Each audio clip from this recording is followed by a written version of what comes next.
ஒரு சாதாரண assistant director ஆரம்பித்து டைரக்டர் ஆகி ப்ரொடியூசர் ஆகி டிஸ்ட்ரிபியூட்டர் ஆகி ஒரு என்னோடய 27 வருஷ வளர்ச்சியில் என்னை ஒரு ஏணி மாதிரி இருந்து எல்லாருமே தூக்கி விட்ட உங்கள் எல்லாருக்கும் முதல்ல வருக வருகன்னு வரவேற்கிறேன். மாலை வணக்கம். இப்போ வந்து சமீபத்தில் ஜாலியோ ஜிம்கானா ப்ரெஸ் மீட் நடந்துச்சு.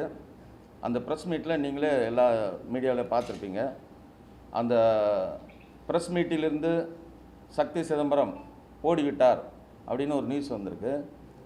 நீங்களே சொல்லுங்கள், இவ்வளோ பெரிய உடம்பு வச்சு ஓட முடியாது, நடந்து தான் போனேன். அதுக்கு காரணம் என்ன அப்படின்னா, அன்னைக்கு வந்து ஒரு குரூப் கேள்வி கேட்க வரல.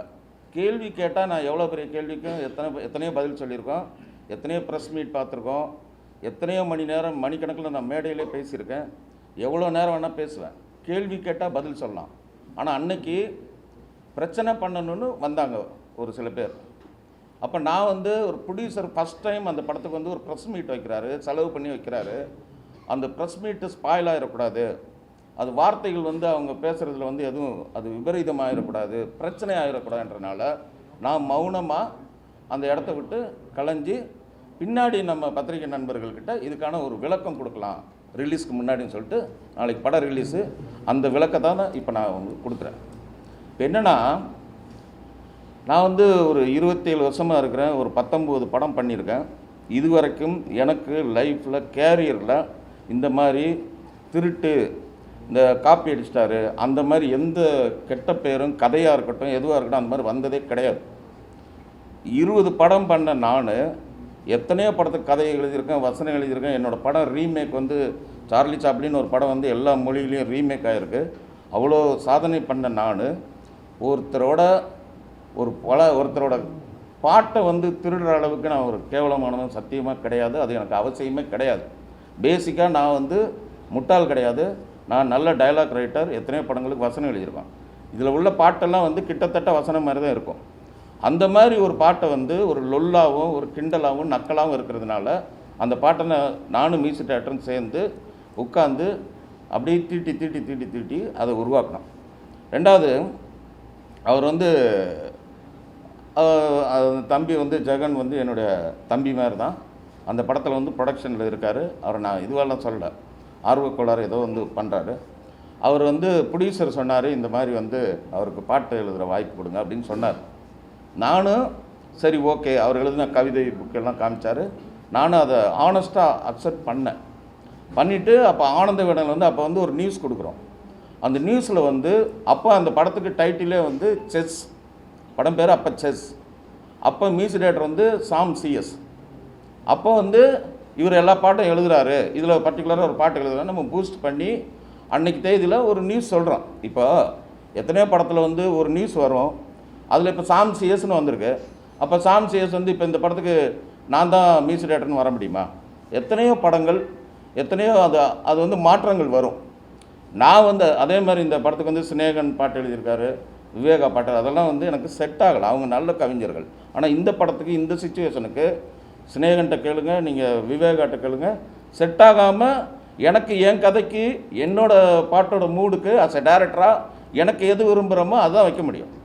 ஸோ அவர் எழுதுன செட் ஆகலை. நான் அவரை தப்பு சொல்ல, அவருக்கு திறமை இல்லைன்னோ நான் அவரை எந்த விதத்தில் நான் குறைச்சி மதிப்பில்லை. எனக்கு என் கதைக்கு அது செட் ஆகலை. எனக்கு செட் ஆகிற மாதிரி நான் எழுதிக்கிட்டேன். நானும் மியூசிக் டைரக்டர் அண்டர்ஸ்டாண்டிங்கோடு ஒர்க் பண்ணிக்கிட்டோம். நீங்கள் மியூசிக் டைரக்டரை கேளுங்க, ஒவ்வொரு வரியும் இதில் வந்து இப்போ ஒரு உதாரணம் சொல்கிறேன். அவர் என் கூட இருந்தார்.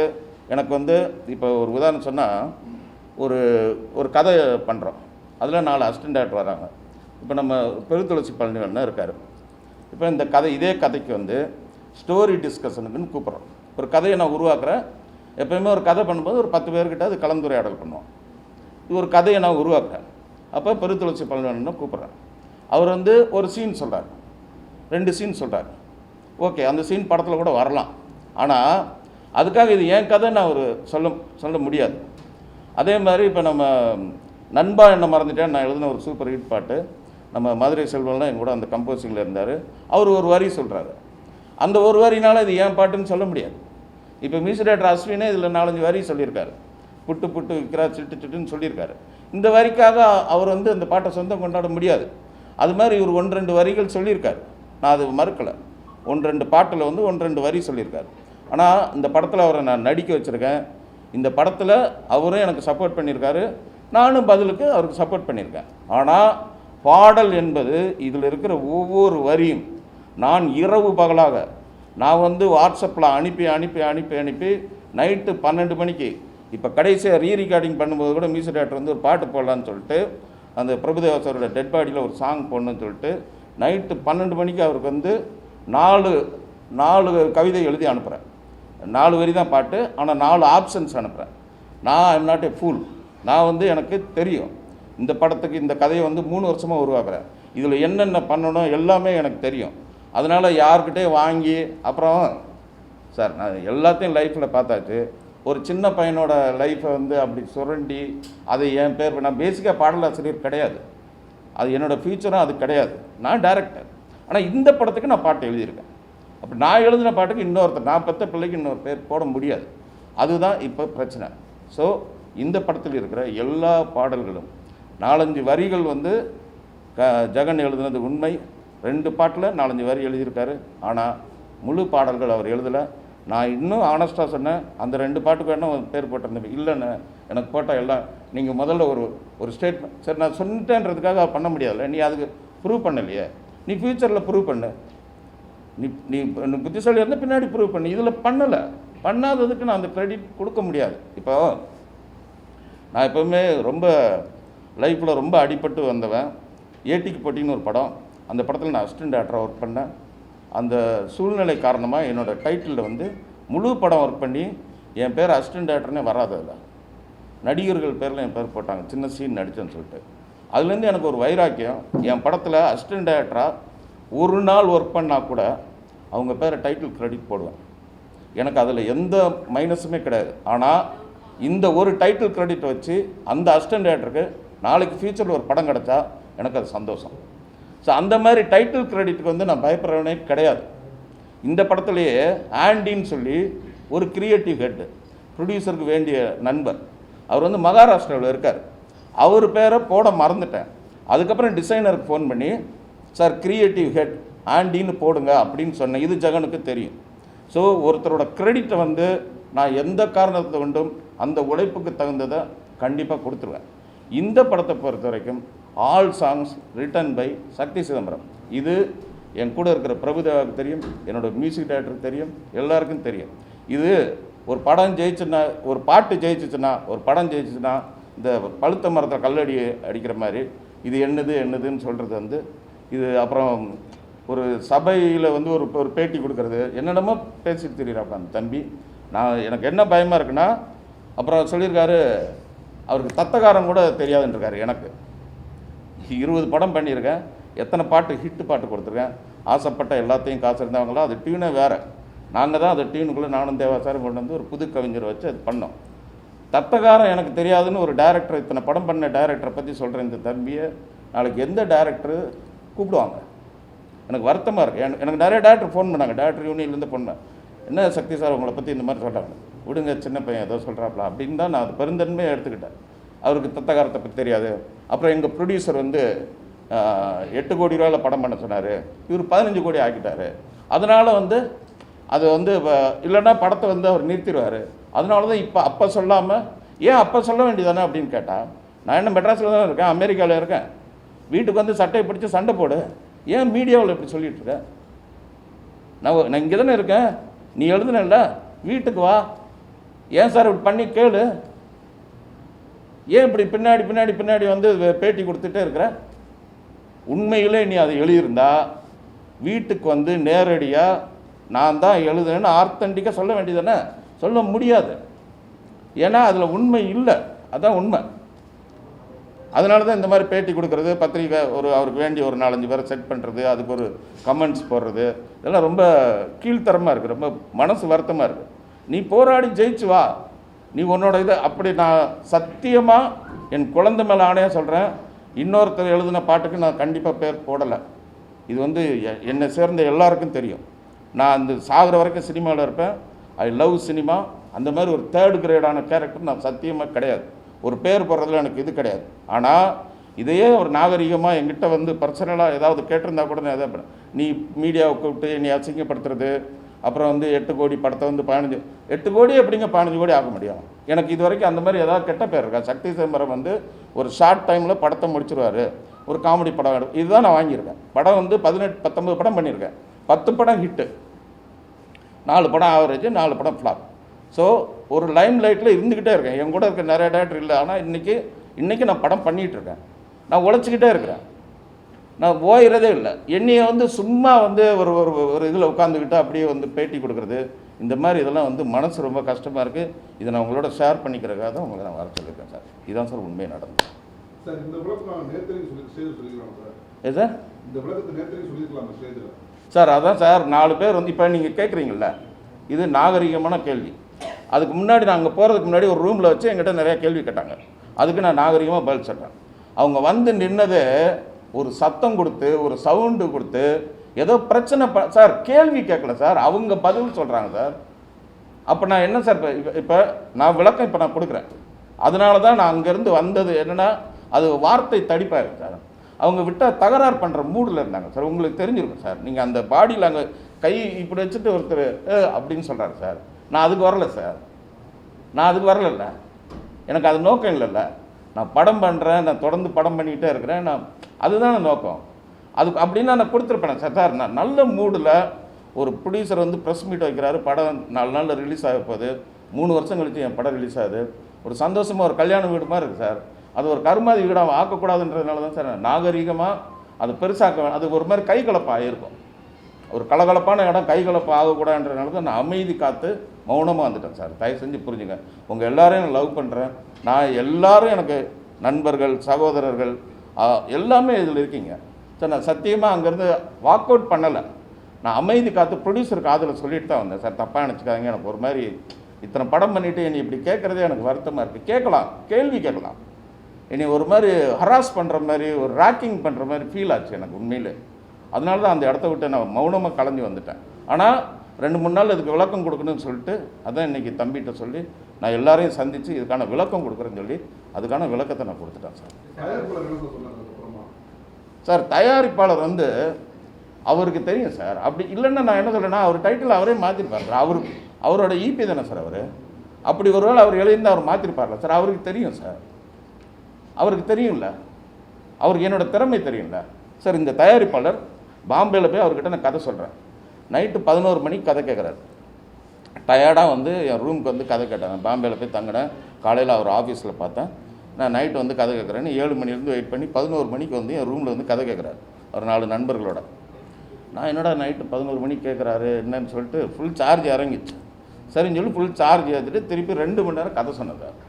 ஃபுல் கதை கேட்டு அவர் விழுந்து சிரிச்சுட்டு அவர் சொன்ன வார்த்தை, சார் இவ்வளோ டயர்டில் நாங்கள் சிரிக்கிறோம், ஆடியன்ஸ் இதே மாதிரி சிரிச்சிட்டாங்கன்னா படம் ஹிட், இந்த படம் நான் எடுக்கிறேன் சார் அப்படின்னு சொன்னார்.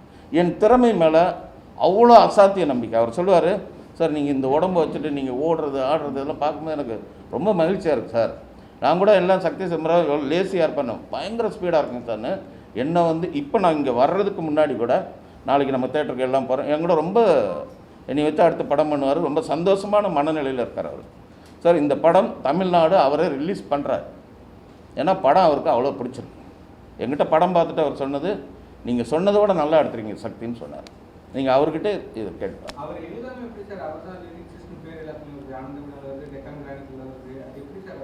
சார், அதான் இப்போ நான் சொன்னேன் சார், ஆனந்த விகடனில் வந்து நான் கொடுத்த பேட்டி தான் சார்.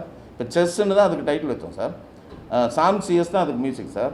முதல்ல எல்லா பேருமே மாறி இருக்கும். முதல்ல தேவயானி நடிக்கிறதா இருந்துச்சு, நிறையா மாற்றங்கள் இருக்கும். கேஎஸ் ரவிக்குமார் நடிக்கிறாரு, அந்த கேரக்டர் இப்போ நான் நடிச்சிருக்கேன். அந்த மாதிரி கொடுத்ததில் அது வந்திருக்கு, அவ்வளோதான். அதான் சார், அதுதான் டெக்கான் கிரானிக்கல் சார். எதில் கொடுத்துருங்க நான் தான் சொல்கிறேனே, அதே நான் தானே கொடுத்தேன். அப்போ நான் அது ஓகேன்னா ஓகே பண்ணிடுவேன்ல, ஓகே இல்லைல்ல, அதுதானே இவ்வளோ நேரம் நான் விளக்கம் சொல்லியிருக்கேன் சார். அது வந்துருச்சுங்கிறதுக்காக அது இது கிடையாது சார். அது இப்போ ஒரு படத்தில் உங்களுக்கே தெரியும், இந்த படத்தில் இந்த ஹீரோ நடிக்கிறான்னு வரும். கொஞ்ச நாள் கழிச்சு இப்போ வணங்கான்னு ஒரு படம், அது வந்து முதல்ல யார் ஹீரோன்னு உங்களுக்கு தெரியும், அதுக்கப்புறம் இப்போ யார் ஹீரோன்னு தெரியும். இப்போ அதுக்காக சூர்யா சார் வந்து ஏன் இதுன்னு அப்படி அது இல்லைல்ல. சினிமா ஃபைனலாக எண்டு ப்ராடக்ட் என்னங்கிறத வச்சு தான் இருக்குது. எண்டில் ஒரு டைரக்டர் என்ன டிசைட் பண்ணுறான்றதே இருக்குது. நான் இத்தனை படம் பண்ணியிருக்கேன், என்னோடய டெசிஷன் இது. எனக்கு இந்த பாட்டு இப்படி இருந்தால் கரெக்டாக இருக்கும், ஆடியன்ஸ் ரீச் ஆகும்னு எனக்கு ஒரு மைலேஜ், எனக்கு ஒரு ஆடியன்ஸோட பல்ஸுக்கு நான் பண்ணியிருக்கேன். சார் நீங்கள் அறிவிச்சுட்டு அப்புறம் மாற்றினேன்னு சொல்கிறீங்க, ஆனால் அந்த செய்தியில் என்ன சொல்லியிருக்கீங்க அப்படின்னா எழுதியிருக்கார் அப்படின்னு சொல்கிறீங்க, வந்துருக்கு பேட்டி வந்து. அதான் அது அது ஸ்லிப்பில் வர்றதா சார்? அது இவ்வளோ அக்யூரேட்டாக தலைவா? சார் உங்க மேல வந்து எந்த குற்றச்சாட்டுமே வந்து இருக்கீங்களே, ஆனா உங்களுடைய என்னமா கண்ணு படம் சத்யராஜ் வச்சு எடுத்தீங்க இல்லையா, அது வந்து ஆனந்தராஜை வச்சு சபாஷ் பாண்டியா அப்படிங்கிற பேர்ல சண்முகவேலுங்கிற இயக்குனர் எடுக்க முயற்சி செஞ்சு 18 நாள் அந்த படம் டிராப் ஆகுது. ஆனா அதே படத்தை கிட்டத்தட்ட ஒரு 2 வருஷம் கழிச்சு அதே கதையை நீங்க எடுத்தீங்கன்னு ஒரு குற்றச்சாட்டு ஏற்கனவே உங்க மேல இருக்கு. அப்படி இருக்கும்போது இப்போ நீங்க சொன்ன வார்த்தைகள் தான் இவர் தான் எழுதியிருக்காரு அப்படின்னு சொல்லிட்டு இப்போ அதையே மாத்துறீங்க. பட் இப்போ சொல்லுங்க கூட பெரிய மேல குற்றச்சாட்டு இல்லை சார் அந்த மாதிரி இல்லை தலைவா வரும். ஆனால் ஒரு நிமிஷம் இல்லைண்ணா, அப்படி நான் வந்து அது மாதிரிலாம் வரும். இப்போ இந்த சார்லி சாப்ளின் படம் பண்ணேன் இல்லையா, அது வந்து யாருக்கு மாப்பிள்ளை யாரோன்னு ஒரு படத்துலேருந்து அடித்ததுன்னு சொல்லி வந்துச்சு. யாருக்கு மாப்பிள்ளை யாரோவில் ஒரு 4 சீன் தொடர்ச்சியாக வரும். எல்லா படமுமே ஏதாவது ஒரு ரிசம்பிளன்ஸ் வரும். அதை எதுவும் ப்ரூவ் பண்ணியிருக்காங்களா? சொல்ல தானே செஞ்சாங்க. அது ப்ரூவ்டு அப்படின்னா அதை நிறுத்திருப்பாங்களா சார்? அந்த மாதிரி விமர்சனங்களை நம்ம தாண்டி தான் சார். நீங்கள் அந்த மாதிரியே விமர்சனமே வரல அப்படின்லாம் நான் சொல்லலை. ஆமாம், இங்கிலீஷ்காரன் கூட கொடுத்து இல்லை. சரி,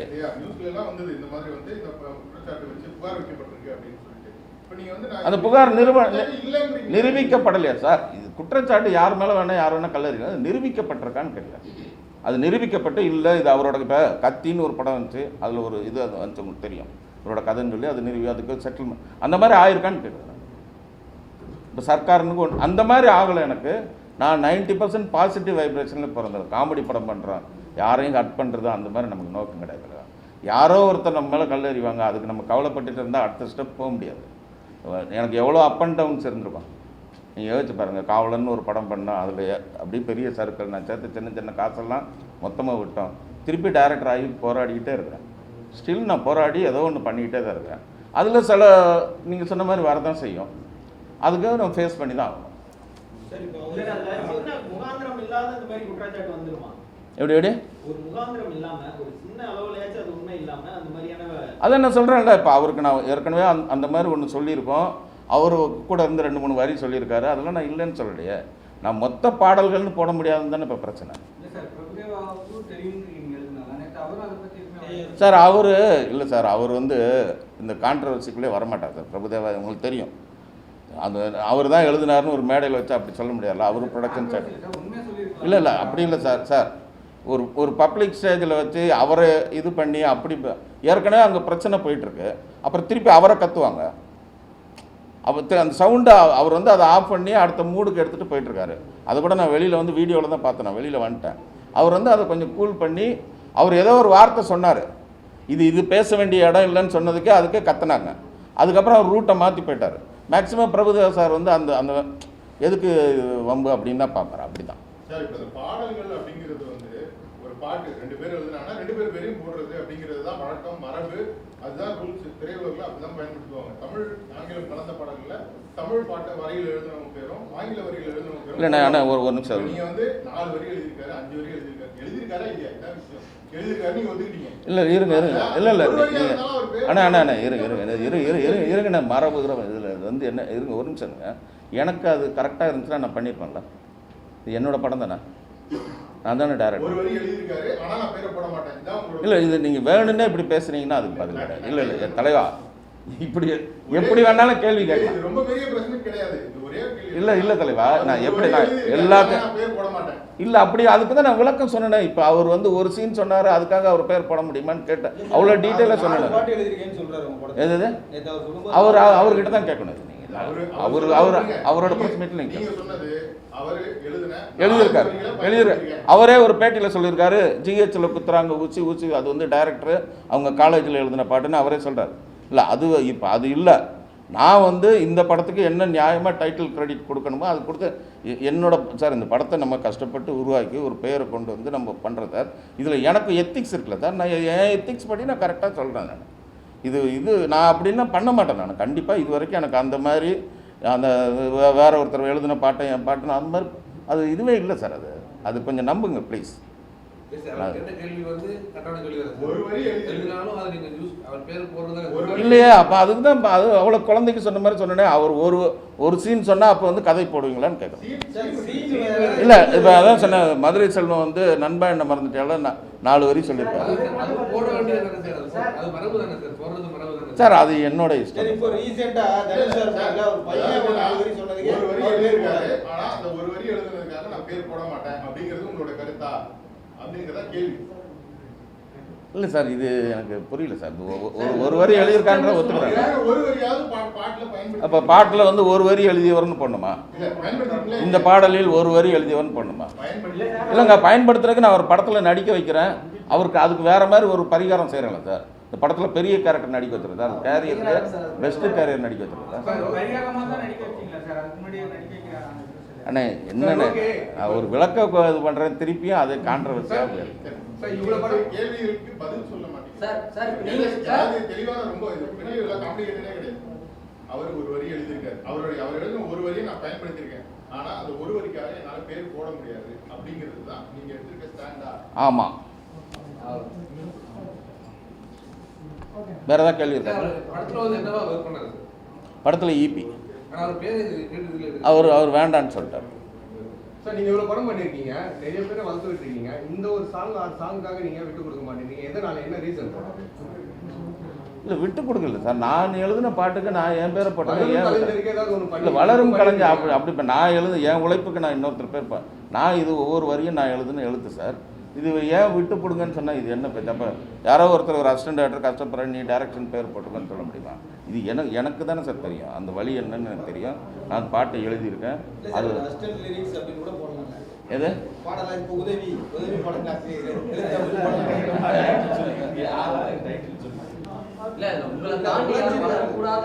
என்னை தாண்டி வரக்கூடாதுன்னா என்னென்ன வணக்கண்ணா அப்படியா? ஒரு வரி எழுதினாருன்றதை நீங்களே ஒத்துக்கிறீங்க, என்னுடைய படம் எனக்கு போடுறதுக்கு இஷ்டம் இல்லை அப்படின்னு சொல்றீங்க சார். இது என்ன சார், ஒரு வரி எழுதினாருன்றதே ஒத்துக்கிறாங்க சார். தனி மனித விரோதத்தின் காரணமாக இல்ல தனி மனித விரோதம்லாம் அவர் மேலே அந்த தம்பி வளரக்கூடாதுன்னு நான் நினைக்கிறவனே கிடையாது. அவர் இல்லை அவர் 10 வரிகள் எழுதின இடத்துல ஒரு வரிகள் எழுதியிருந்தாலும் அவரும் பாடலாசிரியர் தான் அந்த பாடலுக்கு. அப்படி இருக்கும்போது 9 வரி எழுதின நான் பெருசு, ஒரு வரி எழுதின ஒரு சின்னதுன்னு நீங்க உங்களுடைய பாயிண்ட் ஆஃப் வியூல சொல்றீங்க. ஆனா எழுதினது எங்களை பொறுத்த வரைக்கும் 2 பேரும் பாடலாசிரியர் தான் அப்படின்றது எங்களுடைய கருத்து. அது போட உங்களுக்கு விருப்பம் இல்லை அப்படின்றப்போ உங்களுக்கு வந்து அதை தாண்டி அவர் வளரக்கூடாது, என் பேர் தான் இருக்கணும்னு நீங்க நினைக்கிறீங்களான்னு கேட்குறேன். அவர் வளரக்கூடாதுன்னு நான் சொன்னேன் இல்ல கேட்குறேன், எனக்கு விருப்பம் இல்லை. இல்லை, நீங்களா தான் சொல்றீங்க அவர் வளரக்கூடாதுன்னு. அந்த அவர் இல்லை சார், இல்லைங்க, இதனால வளர்றதுன்னு இல்லைங்க. வளர்றதுங்கிறது அவர் சார் வளரக்கூடாதுன்னு நான் அந்த மாதிரி அந்த தம்பி எனக்கு வேண்டியவர். எனக்கு ப்ரொடக்ஷனில் வந்து நிறைய ஹெல்ப் பண்ணியிருக்காரு. நிறைய விஷயத்த நான் அவர் மூலமாக வந்து ப்ரொடியூசர்கிட்ட வந்து இப்படி பண்ண தம்பி, ஒரு டப்பிங் ஆர்டிஸ்ட் கூட ஒருத்தர் முதல்ல ஃபிக்ஸ் பண்ணோம், இது நீ பேசணுன்னு எனக்காக பேசி கொடுத்துருவாரு. நிறைய பண்ணிக்கிறேன், அண்டர்ஸ்டாண்டிங் இருக்குது. இந்த ஒரு விஷயத்தில் நான் இந்த எல்லா பாடலும் எழுதியிருக்கேன். இந்த படத்தில் சோலர் கிரெடிட் என்னோடதுங்கிறது என்னோட இது அவ்வளோதான். கொஞ்ச நேரத்துக்கு முன்னாடி சொன்னீங்க ஏதோ ரெஸ்டாரன்ட் டைரக்டர் கூட அவர் பேர் போட்டு வேற போட முடியுமா? ஈபிக்கு வந்து பேர் இல்ல, விருப்பம் இல்லாம இல்லை. ஏன் இது இவ்வளோ தலைவா? இன்னொன்று அவர் ஒரு குற்றச்சாட்டு வச்சாரு, செலவு அதிகமானுச்சு, அதை நான் சொன்னதுனால தான் பேர் போடல. சரி, இப்போ 7 கோடி ரூபா படத்தை வந்து 15 கோடி ரூபா ஆக்குறதுன்றது தலைவர் ஒரு நிமிஷம். 7 கோடி ரூபா படத்தை 15 கோடி ரூபா நான் ஆக்குற வரைக்கும் என்ன பண்ணிட்டு இருப்பாங்க? சும்மா இருப்பாங்களா? சொல்லுங்கள் சொல்லுங்கள். ஒரு ஈபி வந்து சும்மா இருப்பாரா? 8 கோடி ரூபா நான் எக்ஸ்டெண்ட் பண்ணுற வரைக்கும் 1 லட்ச ரூபா எக்ஸ்ட்ரா போனாலே சினிமாவில் எவ்வளோ கேள்வி இருக்குன்னு தெரியும். ஒரே ஒரு நாள் ஜான் விஜய் வந்து குற்றாலத்தில் ஷூட்டிங்கில் வந்து பயங்கர மழை. ஆக்சுவலி இதில் நிறைய 18 ஆர்டிஸ்ட்டு. ஜான் விஜய் வந்து அன்றைக்கி சும்மா உட்கார வேண்டிய சூழ்நிலை ஆயிடுச்சு. ஏன்னா நாங்கள் வெளியில் அவுட்டோரில் எடுக்க வேண்டிய சீனை வந்து அன்றைக்கி காம்ப்ரமைஸ் பண்ணி கொஞ்சம் சீனை மாற்றி இன்டோருக்கும், ஏன்னா மழை பெய்கிறதுனால மாற்றுறதுனால சில பேர் சும்மா உட்கார வேண்டியதாச்சு. சில பேர் பேக்கேஜில் வந்துடுறாங்க. ஜான் விஜய் வந்து பெர் டே பேசிஸில் வர்றாரு. அவருக்கு ஒரு நாளைக்கு 1 lakh. அவர் சும்மா உட்காந்துருக்காரு. இதை வந்து ஃபோட்டோ எடுத்து ப்ரொடியூசருக்கு அனுப்பி 1 lakh லாஸ் ஆகிடுச்சுன்னு சொல்லி ப்ரொடியூசர் எனக்கு மெசேஜ் போட்டு வாட் ஹேப்பன்னு அனுப்புகிறாரு. சார் இந்த மாதிரி அதுக்கப்புறம் நான் நைட்டு ஷூட்டிங் முடிஞ்சதுக்கப்புறம் அவர்கிட்ட ஏன்னா ஒரே வரியில் சொல்ல முடியாது. இல்லை சார், இன்றைக்கி எடுக்க வேண்டிய சீன் எடுக்கலை, சீன் மாற்றிட்டோம், இல்லைன்னா நம்ம எல்லாம் சும்மா உட்காந்துருக்கணும், ஒரு நாளைக்கு 5 லட்ச ரூபா வேஸ்ட் ஆகும். 5 லட்சத்தை கம்பேர் பண்ணும்போது 1 லட்சம் வைக்கணும். இவ்வளோ பர்ஃபெக்டாக இருக்கிறவங்க 7 கோடி படத்தை 15 கோடி ஆக்குறவங்க சும்மா இருப்பாங்களா? சார் இந்த படத்தோட ப்ரொடியூசர் ஃபஸ்ட்டு நான் சொன்ன பட்ஜெட்டை விட அவரே இப்போ முதல்ல வந்து கதை சொல்லும்போது யோகி பாபு கிடையாது. நான் சொல்கிறேன், இது ஒரு search father character Yogi Babu பண்ணால் சூப்பராக இருக்கும்னு சொல்கிறேன். அப்படியா சூப்பராக இருக்குமா? எவ்வளோ கேட்பாரு? எனக்காக கொஞ்சம் கம்மி பண்ணிவேன், பண்ணுங்க. அவருக்கு ஒரே trans India media producer Rajendra Rajan சாருக்கு ஒரே ஆம்பிஷன், இந்த தொழிலில் நான் ஜெயிக்கணும், எனக்கு 1 கோடி 2 கோடி, இதே வார்த்தை அவர் சொல்லியிருக்கார். அவர் ஒரு பேட்டியிலே சொல்லியிருக்கார். நான் வந்து சித்ராலட்சுமணன் சாரோட ஒரு பேட்டியில் அவர் சொல்லியிருக்கார், நான் வந்து என் தொழிலில் நான் கிங்கு, சினிமாவில் நான் ஜெயிக்கணும், எனக்கு 1 கோடி 2 கோடி மேட்டரில். சக்தி சிதம்பரம் என்கிட்ட நான் முதல்ல சொன்னேன், சார் இது நல்லா பண்ணால் பெருசாக வரும். இதே இப்போ குற்றாலம் தென்காசின்னு எடுக்கிறோம் கதை சொல்லும்போது, அதே வந்து ஏன் இந்த டெட் பாடி வச்சு நீங்கள் வந்து மெட்ராஸில் எடுக்கலாமான்னு அவர் கேட்கலாம். ஆனால் அவர் கேட்கல, அவர் நல்லா பண்ணுங்க தான் சொன்னார். இது தேவை 7லேருந்து 15 அப்படிலாம் சினிமா நடக்காது. இது ஒரு அபாண்டமான குற்றச்சாட்டு. எனக்கு அந்த மாதிரி எந்த படத்துலையும் கிடையாது. நான் வந்து சார்லி சாப்ளின் 2ன்னு ஒரு படம், அது வந்து நீங்கள் சிவா சாருக்கு ஃபோன் பண்ணி, சிவா சார் அம்மாக்கு அவருக்கே ஃபோன் பண்ணி கேளுங்க. அந்த படம் நான் ஃபஸ்ட்டு கொடுத்த பட்ஜெட் வந்து, இது சொல்லாமன்னு தெரில, ஃபஸ்ட்டு கொடுத்தது 11 கோடி ரூபா பட்ஜெட்டு. ஆனால் நான் பண்ணி முடித்தது 9.5. இதுக்காக எனக்கு 10 லட்ச ரூபா எக்ஸ்ட்ரா கொடுத்துருக்காரு. நீங்கள் அம்மா கிரியேஷன் சிவா சாருக்கு யார் வேணாலும் ஃபோன் பண்ணி கேளுங்க. அப்படி நான் நல்ல பேர் வாங்கினதுனால தான் ஒரு படம் ஓட சார், எனக்கு வருஷம் 2-3 படங்கள் கூட ஓடல சார். அப்போ நான் தொடர்ந்து படம் பண்ணுறது என்னோடய கேரக்டருக்காக தான் சார் கொடுக்குறாங்க. சரி ஓகே, அவன் சின்சியராக படம் பண்ணுவான் அப்படின்ட்டு தான் சார் கொடுக்குறாங்க. அதனால் இந்த குற்றச்சாட்டு எனக்கு நன்றி. ஏதாவது தவறாக பேசுகிறதா மன்னிச்சிருங்க. நன்றி.